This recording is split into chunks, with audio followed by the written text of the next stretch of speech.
Hey VC, how's it going? Right, okay, I'm here again with my mate Headley, another fat bearded man talking about records. And as we are fast approaching the end of 2024, we are obviously, we're reaching the end of the first 25 years of the 21st century. So where did that go? So we thought it'd be a perfect opportunity just to talk about a few of our favorite records from the last 25 years, not necessarily the most influential, Oh probably no, no, no, no. probably what not what you would think is the best records, but these are the records that mean something to us. So, how easy has this been, mate? Picking out five records. It's been hell. It's been. I It's wouldn't say it's been hell. It can't have been it hell. has it has this as I have never, out of all the videos I've been in the VC, what, 8 years now, something like that, and I have never made a ranking or a listing my favorite. You know, I'm too wishy washy. I have no idea. I can't do it. I could, I've been meaning to do some of these things all the time, but I chicken out Yeah, just because I can't get it together. And so now you've put me on the spot, and it's like, I mean, granted, 25 years of of yeah, music to yeah, choose from, that's yeah. quite a lot. I mean, I have to say, I mean, I've if we go back to 2000, I wasn't buying many records back then. I was practically almost all CD. Yeah. And So I think most people so were. Yeah, behind me there is mostly all the stuff I bought. I suppose early part of the 2000s. yeah. And yeah, I am going to be showing one CD. No, that's fine. But One I find CD. it interesting actually because I could pretty much have picked all of my top five from that first 5 years of the 2000s because and I think part of it's to do with how we're listening to music. So Mm, before about having these albums on CD, listening to them in the car, so you're not just yeah, listening at home on record, you're playing them in the car. yeah. But also, I mean, at that point in the early 2000s, I was living with friends, so you're listening to music together. Whereas now, I tend to be listening to music on my lonesome. You know what I mean? So it's Oh no, no this mates, is So 25 years of loneliness. that's right, yeah. That's right, So anyway, so you've got five records to pick, five LPs. So what's your first choice and what are you going for? Okay, so it's a compilation. Okay, First go one. on then. So I'm already going off on a Go on tangent then. here. Go on then. So this is Beyond Nashville, Yeah. which is a two CD set that was released in, I think, 2001. Now, I before this, I mean, we've already talked about the new sounds of the old West, or sounds of the old, or the new West, or whatever it's called, As a the new one. uncut. Yeah. And I think that was out prior to the millennium. I'm Yes, not sure. 99. 99. There you go. So I'd already started to kind of get into and hear some Yeah. of that Americana alt country, but but I was going in that direction. I wasn't going in the direction of old school country. Yeah. And I think this is part of the problem I found actually doing this, John, is that 2000 where I got a computer for the first time, and you're starting to explore the Yeah. internet and finding music all over the place and stuff. Easy. I'm sorry, the music. Yeah, Carry on, yeah. yeah, the music, yeah. Carry on, yeah. I haven't got time to let the thing go down. The picture of a lady. Go on. No, I don't know. Anyway, going off on a tangent. So yeah, it also, and this is part of the reason it started me going backwards. So actually, after 2000, I started to really delve back into the past, which I hadn't been doing Yeah. prior to that. I think most of the stuff. I mean, obviously there was stuff I was familiar with, like the Yeah. Beatles and the Kinks and all that sort of 60s stuff, which I liked and I grew up with listening to. But there's a whole other picture that I wasn't aware of, that I didn't know existed, and I think that's part of the problem for me in terms of focusing on the type of music that's modern music that was pushing things forward, is because I was starting to look back, and this is part of it. And the reason why is this was very clever. It tied in with a similarly named series of concerts they did at the Barbican. Yeah. And they were really pushing this. And I think it meant that a lot of the artists would come off around the country as well. The bookers were booking them. But what this does brilliantly, I mean, you won't be able to see, but it's two discs. And the first disc is recordings from 1931 up to 72.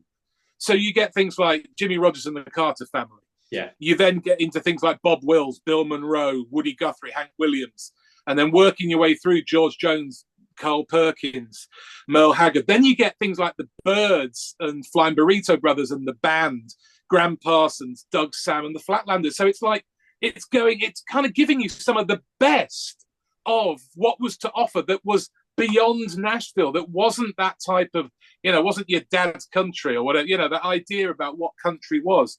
Yeah. And then, of course, the second disc is all about the old country Americana of today, of what was good today, of 2000, what was going on. So you get your Emmylou Harris, Ryan Adams, Steve Earle, Gillian Welch, Giant Sand, Sparkle Horse, Smog, Handsome Family, Jim Watt, and it's all artists that I got to see as well. Yeah. And so this, more than perhaps, it's almost like it's like the Bible to me, where you got the Old Testament and the New Testament, the Old Testament of all the old stuff, and the New Testament of looking forward, of the modern. So yeah, absolutely. Follow-ups as well. I think there was another one further beyond, and then way beyond. So and there was a few others, but that one I think for me, because it had that looking backwards. Yeah. And as much as it looked at what was happening there and then, and some of those artists like Giant Sand and Handsome Family and Bryan Adams, they became big favourites of mine. But it also opened my eyes to some of the rich past. Yeah. So, no, I'm the same as well, because that sort of period, 2000, we've spoke about this before, but 99, 2000, Britpop died on its arse, 97, whatever, and looking for something new. And the Americana thing was done really well with Uncut Magazine, wasn't it? Yeah. So through Uncut Magazine, we learned about all those artists around at that time. You mentioned Ryan Adams, also lots of Lamb Chop as well. Nixon that's on there, at that time as well. It came out in 2000. But it was at that point when I first heard of the Flying Burrito Brothers, Gram Parsons, So it's a similar sort of thing, not via that compilation, but through that music, discovering all of this music that came before it. So yeah. But I like the fact that we're talking about music releases from the 21st century, and you picked a compilation full of stuff from 1930. Well, I know. I'm sorry, but this is the problem. If you're asking me to do this, have you not watched my videos, John? Yeah. I mean, I've only got myself to blame. Here's a new. I'm a relic. I admit it. I'm a relic. Good choice. Good choice. Okay, what's your first choice then, John? What's yours? I've actually picked a record from the 2000s, which falls into the category. Well done. I'm going with the Strokes. Ah, yes. Right, 2001. So the Strokes were a band that appeared perfectly formed. Now, not many bands do. Normally, you've got this gestation period where they first appear, then they get better, they progress. Not the Strokes. They appeared and they were just perfect. They were stylish. They sounded great. It all seemed effortless. Obviously, we learned many years later that it wasn't effortless. It was very, they came from money and it was, really styled, etc. But this is a perfect album. It's 36 minutes long. It's 11 tracks. I mean, the cover itself there, it's very Spinal Tap, isn't it? It is, isn't it? Yeah. Very Smell the Glove, But I mean, this is a band they were broke by the Enemy. So early 2001, and the Enemy were talking about this scene that was going on in New York, talking about Strokes. And I remember there was a CD single that came out, and it was 3 demos, I think, of tracks from this album. I know it had a version of The Modern Age, a version of Last Night. And on the back of the Enemy talking about the band, I picked it up and I played it to death. It's just brilliant. And then when the album came out, as I say, it's a perfect debut album, one of the best debuts of all time. And they just became huge straight away. There was no lead-in time, They went from being, I think, I was looking earlier on my sister went to the Reading Festival in 2001, which I think is August, right? And they were on the bill. I'm looking at the poster. They're on the second stage, way down the list. I think they're meant to be on before King Ghidorah. This sort of level, you know what I mean? And of course, the album came out. It just blew up straight away. So a month later, they had to be shifted to the main stage right up the pecking order. They didn't headline, but they're right up the pecking order there because they just became so big so quickly. And it's interesting because at that point, I mean, I love this album, but when the second album came out, I played it once and it was just too similar. It was just more of the same, and I was just done with them then. I didn't need any more Strokes. But I mean, that album now, listening to it sort of many years later, the follow up is very good, but it was just too similar. There was nothing, there's no Mm. progression, just more of the same. But this record will always remind me of September the 11th. I remember Right. I put this album onto a cassette, and I remember being out in a car, and the cassette finished, and as the cassette finished, the news came on the radio, obviously, of what happened. So I remember pulling over, listening to it. But there is a direct link with September the 11th because Mm. on the UK version, there's a track called New York City Cops, and it's quite derogatory about the police in New York, Mm. Mm. New York City Cops are not that smart, whatever. But Mm. when the American version came out, they took the track off the album, so the American Right. version I is a didn't different. know Yeah, that. it has a different track listing, but the Strokes were just incredible for that brief moment in time. Those few months, they were just the perfect band. Did you get into? Yeah, I mean, I've got it. I've got it on CD over there somewhere. Yeah, Yeah. yeah, No, I haven't got any. That's the only one I've got by them, I have yeah, to say. But talking about, okay, so my second one. So talking about that, the problem you had is there was no development. There yeah, with the second album. Now this is an album which was all about the development, and it's Wilco, yeah, Yankee Hotel Foxtrot. yeah. I can't do this. Hang on. Come on, you've had Can we plenty do of singles? practice. I find it easier when we do our singles. Yeah. So obviously, this kind of I was a big fan of them already. I think the first album I had was It Being There Yeah, was the first album by them I got. Loved it. Part of that old country, great stuff. And then this comes along, and it kind of threw me at first when I first heard it. And it was, it wasn't. I couldn't hear any country on it. There was no country on this. And yeah, but it absolutely blew me away. yeah, It's one of those records that transcends genre. You can't. There's no really genre. I mean, it's drawing from a lot of things. Obviously, there is still some country elements in there. There's some sort of heavily sort of covered up pedal steel guitar and things like that within the mix. But then there's also sort of very much a krautrock thing going on. Yeah. And of course, what's his name? Jim O'Rourke was brought in to mix, and so he brought some of that sort of off the wall thing that he was doing. And also, it's a breakup record. Yeah, the band were on their knees. They were falling apart. They dumped the drummer after it. I can't remember the guy's name. Leaves the band, and they were dropped by their label. Wouldn't put it out. I mean, it's unbelievable when you think about it. The Warner Brothers refused to put this out, and of course, do you know the story behind it? What they ended up negotiating with Warner's to get the rights back to it, which for some weird reason they gonna strike a deal for $50,000, and then just as they were about to sign the contract, Warner said, you can have it. Yeah.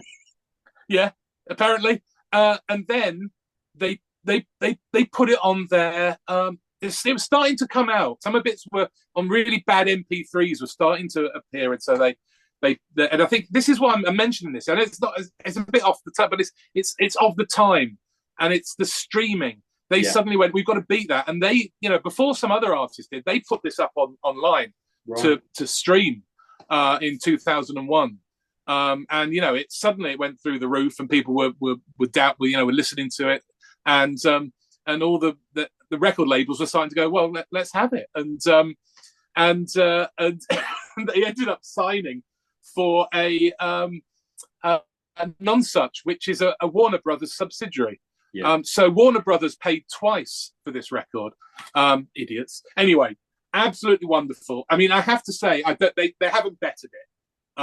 But I mean, I want to say masterpiece. I mean, the songs on here like War on War, Jesus, etc., Heavy Metal Drummer, I mean, I'm at the opener. I'm trying to break your heart, which it just hits you. There's that kind of shuffling electronica, great stuff, brilliant record. So this is the thing here, Headley, is that I really got into the Summer Teeth album, the one before Yeah, it, which is a yeah, brilliant pop album. That's yeah, I've played that album to death, and I was so looking forward to the follow up. And I bought that album, and I just could not get into it. I just, I just could not get into it, and I totally get it. And obviously, the documentary that came out about the making of the album around the yeah, same time, which is a brilliant documentary, it's a brilliant film. But at the time when I first heard that, it just didn't sit right with me. I couldn't get into it. Now, as time's gone on, the last sort of 25 years have progressed. I've got more and more into that record. And stuff like Jesus, etc., is a yeah, brilliant song. It really is. But at the time, I just couldn't. Following that with following Summer Teeth with that, I wanted more of the Summer Teeth sound, and more of yeah, the Clean Air sound, which is a great album as well. But it took me. yeah. It must have taken me 15 years to get into that record. Yeah, I know what you mean. I know what you mean. But I mean, it's also that's interesting that you mentioned that the Strokes album coming out around 9/11, and of course this came out shortly afterwards as well. Then you have songs like War on War and Ashes of American Flags, which suddenly take on a slightly different Yeah. hue when in these. I mean, it's interesting. There's a couple of other things. There's certainly another record I'm going to mention that's all about the way the world was at the time, and I think that those records very much they're that they were part of that pre 9/11, and then afterwards you look back and they the world had changed, obviously. Yeah. Sorry, I'm getting all serious there, aren't I? No, it's right. I mean, the two records that what we talked about there, they do overlap because of that. But yeah, definitely do. Yeah, but no, that's an interesting choice because, as I say, I suppose I've had the benefit of 25 years since it came out to get into it, but it's certainly not a record that struck me straight away. But it's clearly a great record. Yeah.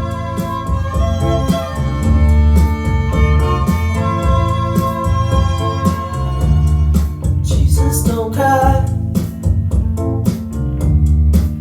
You can rely on me, honey. You can combine anything you want. I'll be around. You were right about the stars. Each one is a setting sun. Tall buildings shake, voices escape, singing sad, sad songs. Tuned to chords strung down your cheeks, bitter melodies, turning your orbit around.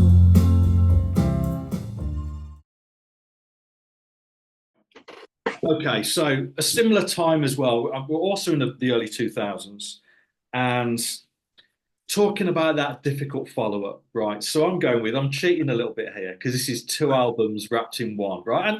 Oh, that's all right. That's fine, John. That's fine. I'm all right with it. Well, you've already done it, so it's two. It's two. You had three, didn't you? It's three of the compilation. Right, so it's two albums that wrapped in one, and the reason being is that you can't really separate the two. It's two sides of the same coin, really. So I'm going with Radiohead, with Kid A, and Amnesiac. So obviously, Radiohead, they put out OK Computer in, what was it, 97, which was a massive album and loved by everybody, universally loved, So I remember Q Magazine, I think in early 98, doing a list of the 100 greatest albums of all time. And they put they put OK Computer at number 2. So I think they might have had Sergeant Pepper at number 1. Then you had OK Computer, and then it was the Beach Boys and whatever. Yeah. And you think at the time that's pretty ballsy to do that, to set the stall out. But they were right, it's a brilliant album and is massive in the UK. I don't think it was a hit album initially in States. I think it's word of mouth. It grew and grew. But by the time Kid A came out, this was a number one album all over the world, certainly in the States, certainly in the UK. But of course, everybody is expecting another OK Computer or something similar, And what we were told was that there's going to be two albums come out. We knew the Kid A was going to come out, And then 6 months later, we knew there's going to be a second record. So basically, for all of those people that wanted more, more guitars, more of that OK Computer sound, this is pretty much the biggest fuck you go in this album. Because there are guitars on it, but they're not really at the forefront. The majority of it is beats on the laptop type thing. There's no singles put out from Kid A. It's I suppose just the most antagonistic album that could basically put out, just to wind people up. And of course, we were then told that the second album that was going to come out 6 months later, that this is their experimental record, and then Amnesiac was going to be their guitar record. Of course, it wasn't. It was all the same. No. But the thing that got me was that I saw them play in Oxford, in South Park in Oxford in, I think, 2002. And it was a brilliant gig. And what made this music make sense was seeing it performed live, seeing these songs sitting alongside tracks from the Bends and tracks from OK Computer, because it all just worked perfectly. It didn't feel like a massive difference between the opening track on Kid A to, the opening track on the Bends, whatever, it all just blended in perfectly. It made sense. And I think that's perhaps where it came into its forefront in a live setting. But I love these records. They're experimental. Kid A itself, it starts off with everything in its right place, which is basically, it's a song composed on a laptop. A few songs later, you've got the national anthem, which is basically free jazz. The last track on Amnesiac is the band performing with the Humphrey Lyttelton Big Band. It's a real mishmash of stuff, and none of it sounds like OK Computer. So I think it's wonderful. Not necessarily everybody's cup of tea, but yeah, brilliant record. Well, I saw Humphrey Lyttelton and his big band. I haven't seen Radiohead.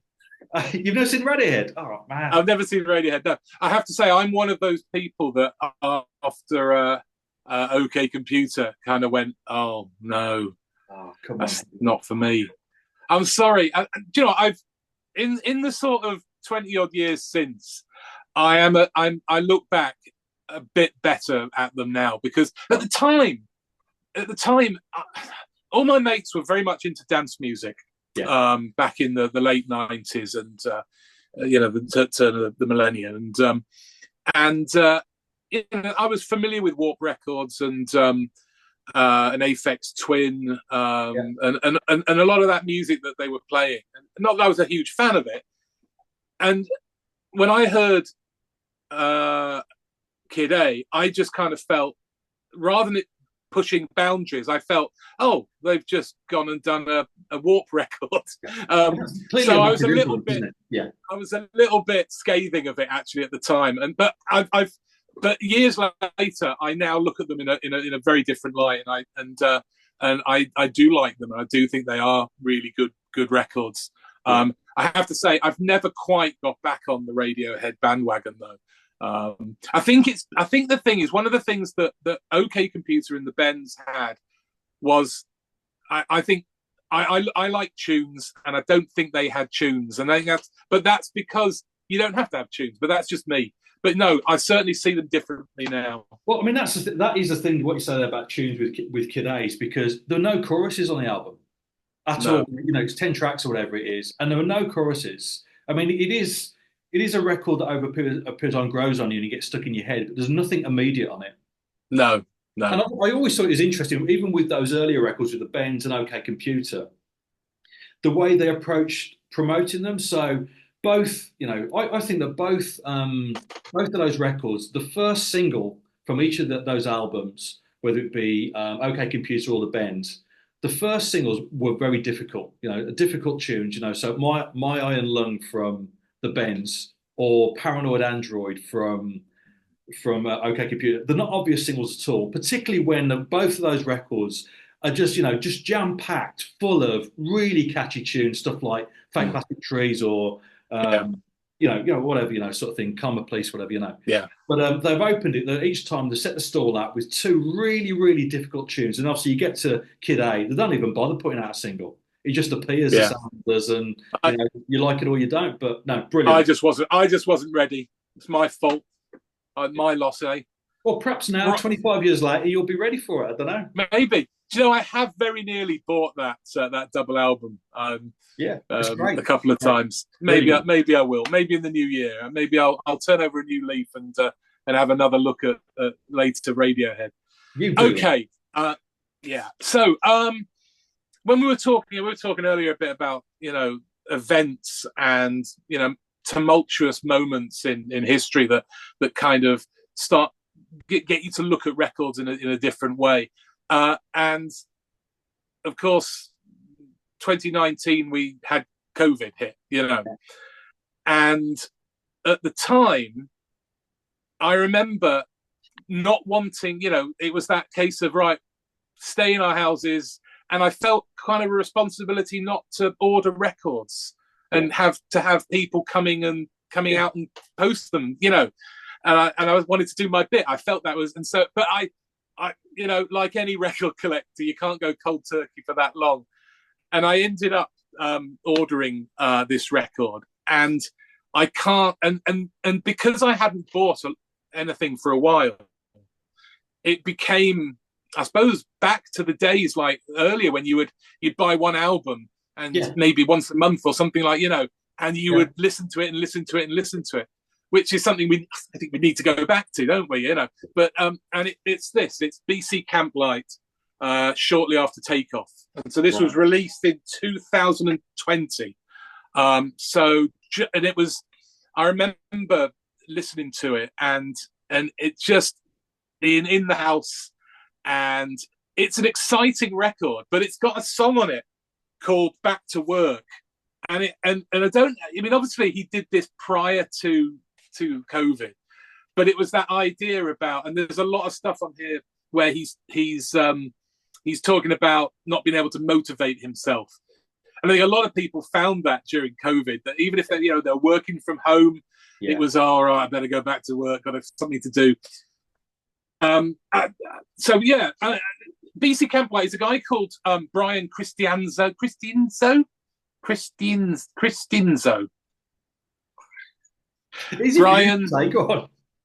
Brian Cristinzio. Brian Cristinzio. That's his name. And I bought some of his earlier albums. He released his first two albums in America. I think on One Little Indian and one of the other sort of indie labels.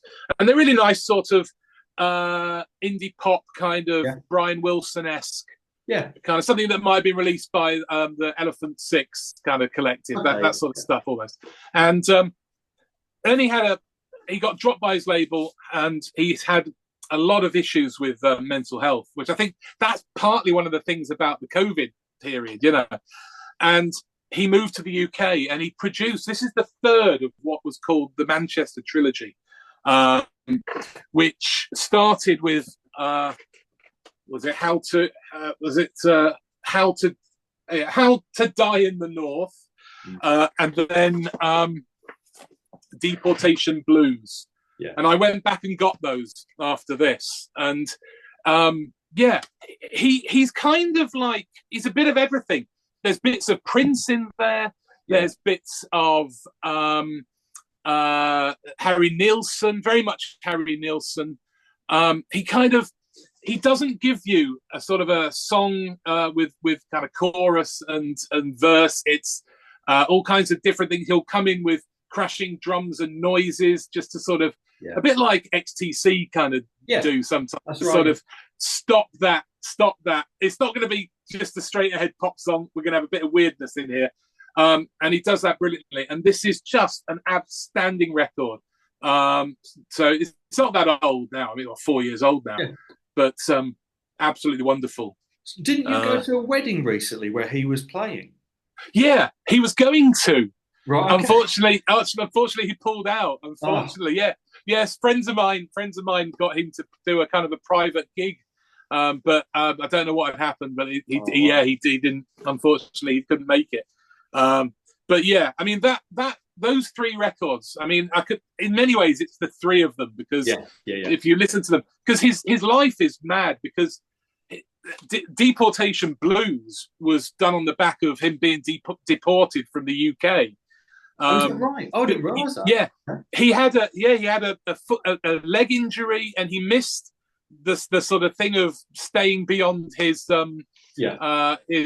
visa, and so he was deported, and he went to Italy, and so that's all about being displaced, Okay. And feeling stupid and ridiculous, and it meant that because what happened was he was going to be. They had a UK tour coming on the back of the How to Die in the North album. So they had a UK tour that had to be cancelled. He was going to be on later with Jules Holland. And all those things got cancelled. Of course, with someone who suffers from mental health issues, that didn't go down well. And so this album was done on the back of his father dying. And self-recrimination and self-loathing. There's a bit in here where he even does a little stand-up routine. It's a bit like some of those Dexys albums where you have that talky bit. It's a bit like that. That's but nice, anyway, if you haven't heard it, I think people should really check that out. It's an outstanding record. It's interesting what you're saying about. I mean, so first of all, that album came out in 2020, and one thing that I almost felt when I was trying to pick records from the last 25 years.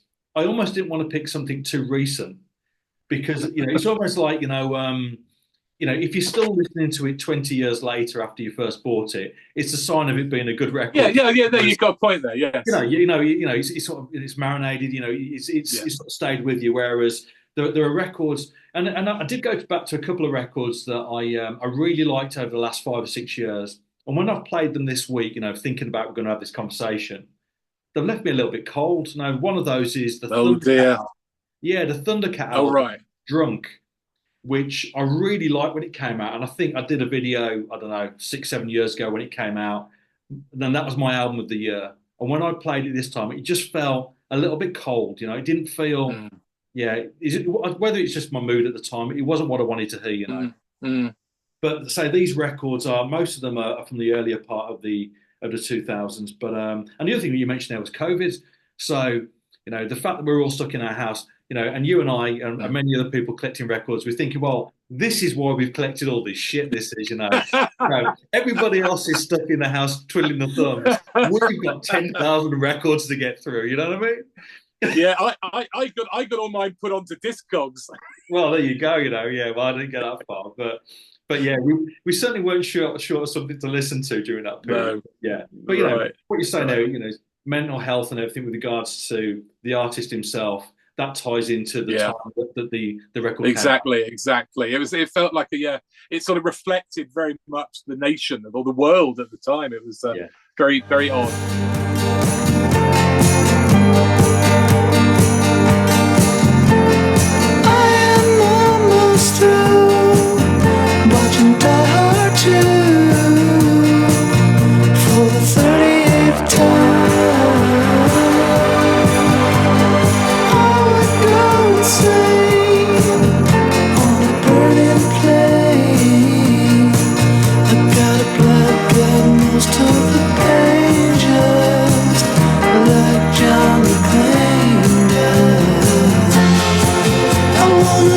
Myself in the eye, be a normal guy, and say some clever shit when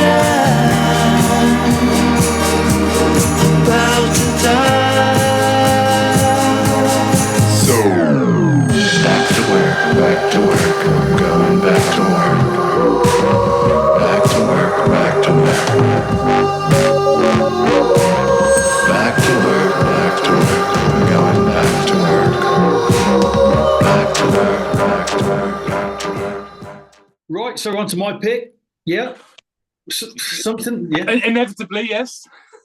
Something a bit more recent this time. So I'm not going back right to the beginning of the millennium. Doesn't that seem like a long time ago as well? The whole thing about the millennium. It's unbelievable, isn't it? It's unbelievable.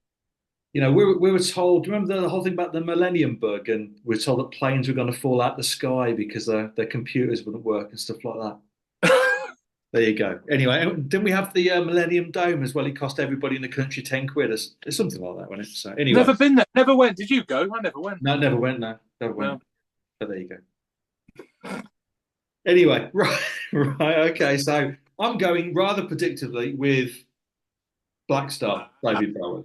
Right. So this obviously came out in 2016. So it came out on a Friday. He passed away on the Sunday. We learned about it on the Monday morning. So this it's very hard to Hang say. on, let me get that. So it came out on the Friday. Yeah. He died on the Sunday, and it was We heard made about public it on the Monday. Right. And it's very hard to separate the music from, from his death. Basically, it's the way that he passed at the timing of it all. His death became almost like a piece of theatre in itself, didn't it? But so this album, so I was a big fan of Bowie's '90s stuff. I said before that at the time it was being slagged by everybody. The critics hated what he was doing. I think most of the old Bowie fans from the '70s just wanted him to make records that he'd made in the '70s again. They didn't want him trying drum and bass or all this sort of stuff. But that was my period, that was for Bowie, because that was a period where I was going to see his gigs. I was buying his records when they came out. I wasn't looking backwards. I was looking at what he was doing at the time. And that went up to about 2003. He put out an album called Reality, which is a really good record. And following that, I think he had some heart problems and he had some health issues. He didn't make a record for 10 years. And then in 2013, he put out an album called The Next Day, which was lauded. Everybody loved it. And personally, I thought it was really average. So first of all, the single came out overnight from out of nowhere. Nobody knew he was recording, and he just put up this single on his website. This was in 2013. The single's called "Where Are We Now," and it's one of the best things he ever made. It's a wonderful track. It's beautiful. It's autobiographical, and it's just a perfect single. And I heard that, and then I saw the artwork for the album for The Next Day, which is it's Heroes, the Hero with the, the block I thought this is going to be great. And then I heard the rest of the album, and it just standard rock stuff. It wasn't particularly exciting. Everybody at the time was saying how good it was. I didn't see it myself. But Black Star is different because this sounds like Bowie challenging himself again, being excited about something. So he was obviously living in New York, and he saw a band in a bar there. Is it Donny McCaslin, the jazz trumpeter, I think, in his band, and that's who he worked with for this album. So he wasn't using the musicians that he'd worked with for years, the likes of Gail Ann Dorsey and Earl Slick and such like. He used a totally new band. It is produced by Tony Visconti, but it's him. He's excited about something. He's trying something new, and that's the appeal of this record. Now, I nearly didn't include it because it's only 7 songs long. And 2 of the songs on the record had come out a couple of years before. So there's only really 5 new songs on this record. But as a piece, it works overall. And of course, as I said, at the start, it sort of ties in with his death as well. It's almost like it's the final bookend to his career, really. And it is a great record. It's interesting. It's interesting, actually, because a friend of mine is a big Bowie fan. He liked all the 70s records, and he saw Bowie a lot in the 80s. And I spoke to him again recently, and he said he's still never listened to Black Star because it's too painful, because it's tied in with his death. Can't bring himself. Yeah. Can't bring himself. Listen, now, part of me thinks that's fair enough, but I think part of it is as well, he's worried about not liking it. He likes the 70s Bowie, he likes the early 80s Bowie, and now being presented with Bowie does jazz with a few sort of drum bassy type beats and whatever. Part of it might be thinking, well, the last thing he wants to do, it's such a, sort of a raw emotion around his death, etc. Then the music he made around that time, not liking it, so he just avoided it. But yeah, I think it's a great record. It's only 7 songs, but it works. And obviously, you got the beautiful package in there, everything, the die-cut sleeve. It's a thing of beauty, Headley. It really is. It is. Yeah. No, I totally agree. And that's him knowing, to some extent, isn't it? But it's an album of him fighting against. He like you said, he's wanting to go forward. He's still wanting to do things he hasn't done, isn't it? Yeah. Now I'm gonna swap around actually the way I was going to do these. But so on the back of that, I'm gonna. So Leonard Cohen, and this is where I spoke to you about this. This is You Want It Darker. So this was released 2016, 17 days before he died. Was it? Okay. So not quite as close as Yeah. Bowie got, but 17 days afterwards, he died. Now I'm doing this as a double Okay. with Thanks for the Dance, because they are kind of the same side of or different sides of the same coin, really. Recorded at the same time. One released before he died, one released afterwards. Now, they are both incredible. I mean, it's how often, I mean, especially for Thanks for the Dance, how often do you get a posthumous record that's made 2 years or a year after they've died are actually worthwhile and really vibrant? Yeah. Well, we had the obviously the American recordings with Johnny Cash. There was is it American 5 that came out? Was it 5 that came out? Yes. Which is a really good record. That came out shortly after. And of course we had the box as well, the Unearthed box set. But I just remember that I think it's American 5. You know, it can only have been about 6 months, 9 months after he died, and just thinking that was a great record, you know. But yeah, he didn't have very often. Yeah. No, it doesn't, and you know, because there's all kinds of things like all the Hendrix stuff that got released after he died. Yeah. Okay. Anyway, this although it, you know, this was constructed afterwards, and they sound similar. They've got a real. It's basically the way they were working was that Leonard was Cohen. I nearly called him Cohen, and I felt that was a bit odd. And then I started calling him Leonard, and I thought that's a bit too informal. So I thought I've got to call him Leonard Cohen. Yeah. Laughing Len. Yeah. Laughing Len. That he was recording poetry. He was recording his voice, which his son Adam kind of put to music and worked up for both of these, and it has such a wonderful feel. Whereas that Bowie album is him fighting. He is talking about cancer. He's talking about, you know, pushing the boundaries of what he wants to do, and there's an anger in there, isn't there? Yeah. This is completely different. This is Leonard Cohen coming to terms with his mortality, and you know, talking about death, God, and humor, and how he's kind of intertwining those three things in his life, and absolutely wonderful. And I think because I grew up with parents that were very into Leonard Cohen and sort of folk stuff and things like that. And so I was listening to Leonard Cohen when I was about 12 and things like that. I had no idea what it explains a lot. In the head meant. Exactly. Yeah, that's why I've just done the sad bastard tag. Oh no, yeah. So having someone, you know, Leonard Cohen in my life, and you know, obviously, just as I was getting interested in music, he then does New York, not New York. I'm Your Man. Sorry, I'm Your Man. Yeah. I'm Your Man. That's right. And you know, that suddenly went, there's something minutes. You know, I got back into him, and he then started to. I think his albums prior to this were good, but they weren't, you know, anything of particular note. Yeah. But these just blew me away. This one, I mean, you know, You Want It Darker, which I think won the Grammy for the best rock song. Yeah.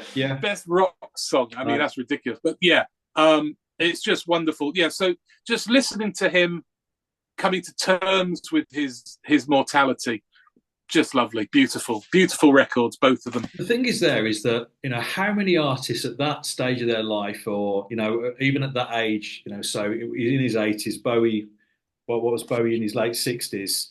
You know, there's not many artists that make records of real note at that age, at that end of their career, you know. So you could perhaps include Dylan with his last album, From Round Ways.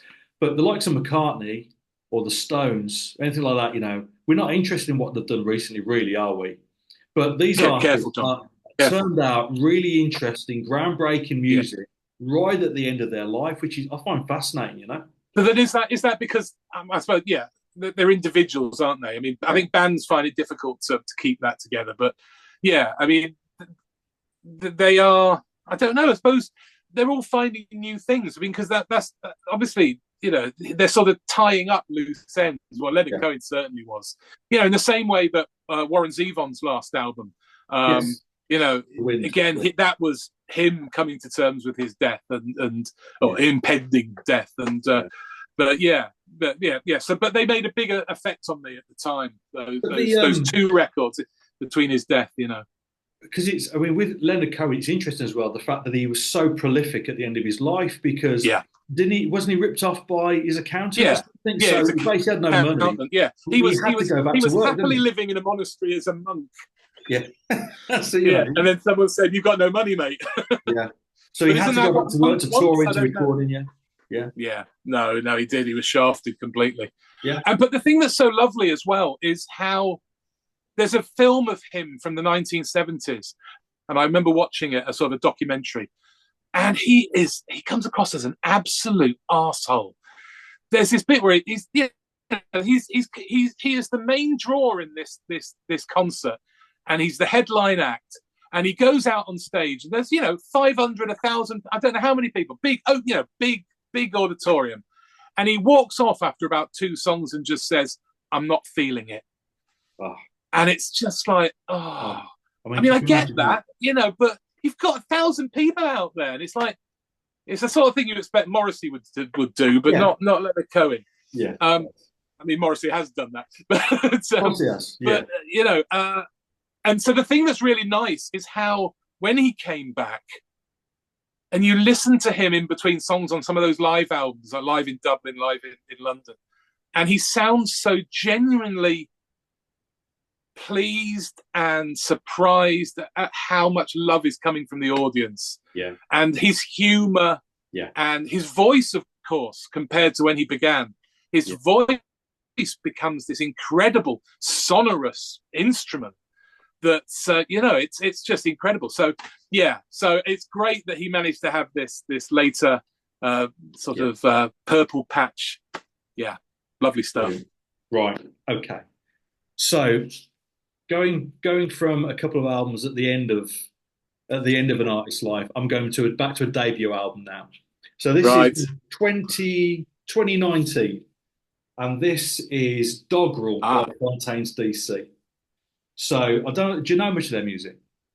Yeah, it's too noisy for me. Too noisy. Yeah, absolutely. Yeah. So that's why I like it, Headley. It's noisy. It's in your face. Now I remember. So I first heard this. One of the early singles from this record, probably 2018, a track called Too Real. It's played on Steve Lamac's show on Six Music. I think Steve Lamac pretty much broke this band, just through kept playing the records. And I hear this song, and it's brash, it's in your face. Obviously, it's sung in a thick Dublin accent, a really abrasive, accent. And I just remember thinking, this sounds different to anything else that's been played at the moment. It's fantastic, but it will never be big because, just because it's just too harsh. It's, as I say, it's too abrasive. But I've been proved wrong because they're pretty much the biggest guitar band in the UK at the moment. Their 4th album's just come out this year. For me, it's the best album of 2024, the latest record. Fantastic.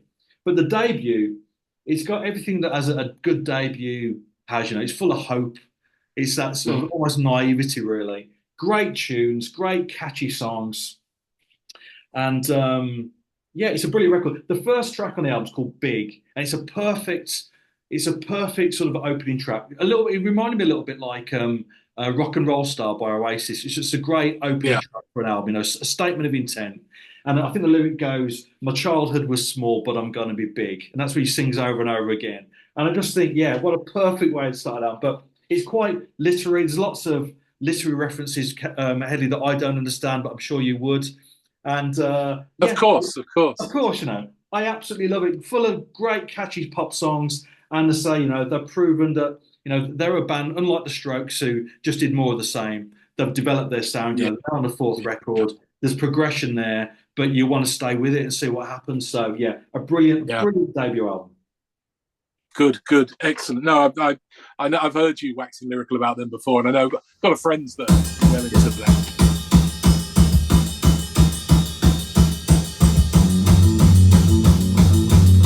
In the rain is mine, a pregnant city with a Catholic mind. Stands on sheets for the birdhouse jail.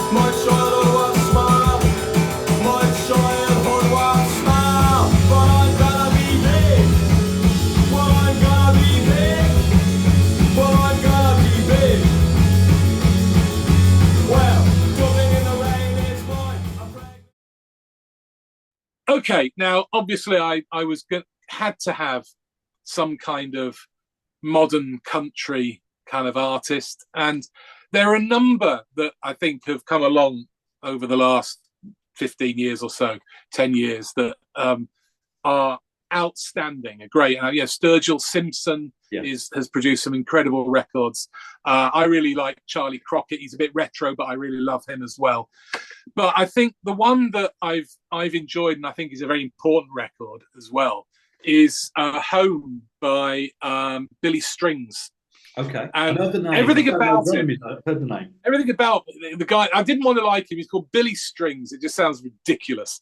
I mean, obviously it's a nickname, but So this is modern bluegrass. And is it modern? Yeah, it's modern. This is a double album, and it's just full of classic bluegrass twinned with psychedelia. There's elements of Led Zeppelin in here. He's really taking bluegrass to new places. I mean, obviously, in the end of the 60s, beginning of the 70s, you had the progressive bluegrass movement that came about, which was starting to take it in different directions. But there was always something still slightly kind of, they like jazz. And so you got people like Bella Fleck and people that were integrating the jazz into it, which took it into different directions, which is still a bit chin stroking, Whereas this, it's rock and roll bluegrass. And in fact, my barber is a huge fan, and he's even started a bluegrass band. How's that? Get yourself a gig, Headley. Get yourself a gig. I know. I could play the spoons for him. I don't know, maybe. But yeah, so he's only a young lad and he's loving this sort of stuff, and that's one of the things I think that's important about it. I think it's how brilliant it is. He has blown away the dust of. I mean, the thing that's difficult with bluegrass is one of the integral parts of bluegrass is the past. Yeah. I mean, even when it first came about in the 1940s, it was looking backwards as well as looking forwards. And I think that's exactly what Bill Monroe was doing. He was looking back to the music of the 1920s, but also taking it forward in a kind of fresh new way. And that's exactly what Billy Strings is doing. And this is, look at that. This is on Rounder Records, this. Yeah. Yeah, it looks like some kind of psychedelic prog rock album cover, doesn't it? And I think that's basically a statement of intent, really, there. But because absolutely fascinating. He is quite a big deal at the moment, isn't he? Did he win some of the Grammys? He's certainly nominated. Oh, yeah. I mean, this obviously this got Grammy for the best bluegrass album. Right. But it's, he's also got Molly Tuttle on here, who's another incredible young player. And I think that's what's saying. He's in his 30s, 32, 33, I think. And it's nice to know that a stuffy genre is in good hands. But blew me away this, and it still does. There's so many ideas on this, you would not believe how many ideas are on it. Incredible. So is that his first record? No, it's his second record. Okay. He's just released his fourth. I actually don't have his new one because it's not got a UK or a European release, so it's all imports. I actually managed to buy this on American eBay, not eBay, American Amazon. Right. Even with postage, it got it here cheaper than I could get it here. That's a beside that you don't really need, is it? Bit of information. So what we've established is that it's a great album, ridiculous name is basically representative. Yeah. That's it. Cool. Right. So my final choice. I'm going back to the early 2000s again. What's this? 2001. PJ Harvey, Stories from the City, Stories from the Sea. Just a damn near perfect record, this is, So PJ Harvey is one of those artists where I admire her, but I don't necessarily enjoy all of her records. I listen to them, you can admire them, but they're not necessarily something you want to listen to again and again. And I think this is certainly a most commercial record, and it almost feels like she decided, I'm going to make a hit record now, and and that's what she just went away and she made a hit record, and she gave it everything, so catchy tunes, the whole style, the whole look, she dressed up to it, and the whole performance that goes with it, and that's what I feel like when I'm listening to a record is that she's not just a singer. Every song is a performance. You know, it's not just a vocal; it's a performance. She's almost like every record she puts out, she's a different character. And say they don't always sit right Yeah. with me, but they're always interesting. Now, I actually saw her supporting U2 of all bands on this tour. She was clearly pushing for that big hit record and just doing everything she could. And I love that. Yeah. The next album that came out was A Hurt Her, which was really difficult and really in your face. But this is just full of great pop songs, stuff like Good Fortune, This Is Love, brilliant songs. What's his name? Tom York does a duet on here as well, which is a brilliant song. This Mess We're In, a really, really good tune. But obviously, won the Mercury Music Prize. Not that I don't know whether that matters anything anymore. She's won it twice. This was the She has, first hasn't time. she? It's not the kiss of death for her. Yeah, not It's at all. the But for everybody else, but not for her. But No. I don't know whether that means anything anymore. The Mercury Music Prize, but yeah, I just think it's brilliant. My sister's a big fan, my younger sister. So I think the last thing that Polly Harvey did, she wrote a book of poetry, and she was performing it around the country in just small venues. I think my sister was she was studying or giving a lecture or something up in Sunderland, and she was performing there that night. So Sarah went to see her perform, an evening of poetry, or whatever. So following morning in the hotel, queuing up for breakfast, who's in next to her in the queue? PJ Harvey. I said to Sarah, I bet she had double helping of black pudding, didn't she? Black pudding. But yeah, I don't know. But anyway, so brilliant record, one of my favourites. I don't think you can go wrong with that. There you go. Right. So in summing up, then, Yeah. there's a couple of things that strike me. One, I've got no British artists or bands. Yeah. And you have got no soul music there. Well, actually, this is the thing, yeah. And so when I was picking my records, I was going to include the second Aaliyah album, which came out in 2000. I think that is probably one of the first great albums of the 21st century. It's partly produced by Timbaland, does great production stuff like Try Again, which I think was the best song of 2000. So the first great single of 2000 was by Aaliyah.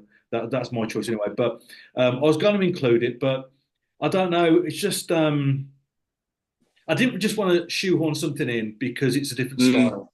These records that I've chosen are records that I've come back to again and again and again. So that's why I've chosen them. But there's a number of records that I could have picked. So this week, for example, I'm going to give you a few names, Dan. I'm going to give you a few styles. I've jotted them down. So what have I got?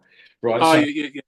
So the Arctic Monkeys, for example. So, when the Strokes came out, that was sort of a period of a lot of the bands that came out. You had the Hives, the Vines, the White Stripes. They all sort of appeared around this same time in the 2000s. And then you got through to 2004, 2005, a lot of really good guitar bands, of which, the Arctic Monkeys, I could have included their debut album or their album AM, which was their big record. Yeah. Franz Ferdinand. Love both of those, Yeah, I like Franz. Yeah, I like that. Brilliant. Yeah. So a lot of my picks were guitar based. The Primal Scream album I was listening to earlier on, Exterminator, that came in 2000, probably their best record, or certainly one of their best records. There's quite a list, but those were the five that I went through in the end. Oh, well, there you go. Can't fit them all in, can you? You can't. No, and it's a personal choice, isn't it? So we're not saying. Yeah, and you can live with it if you can sleep at night after making those choices, John. That's all right, isn't it? Well, that's it. Well, tomorrow I want to edit this. I'll take one of those out and put another one in. Tomorrow, but it's where it goes, isn't it? So, but yeah, I'll look for the telltale signs of me seeming to have a conversation with something not quite right. No, didn't quite say that. Yeah, cool. Right, cool. there you go. Thanks for that, John. That was a good idea. I'll see you in the pub next time. We'll see. Cool. See you later.